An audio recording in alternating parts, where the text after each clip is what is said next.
I believe relationships are key to negotiation.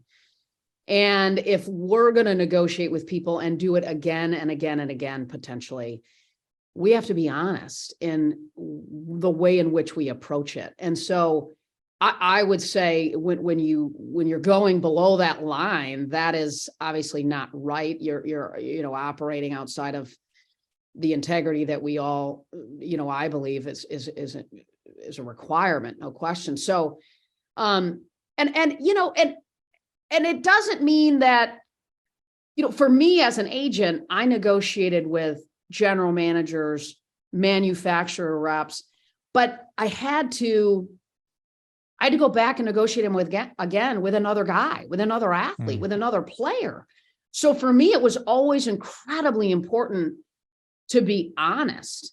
And I believe that relationships, when we build great relationships with the people that we negotiate with, you can do more deals quicker, and you can build that connection.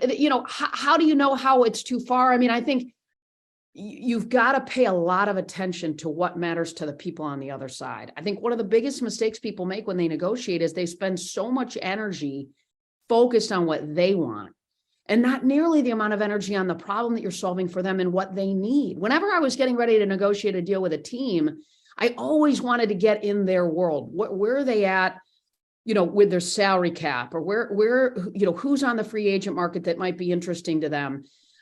Where's their overall payroll at? I wanted to, what are their trade plays? What are their minor league system look like? I wanted to get in there so that I had a better understanding of what their options were. I think sometimes one of the biggest mistakes we make is we don't spend enough time in their world, understanding what matters most to them.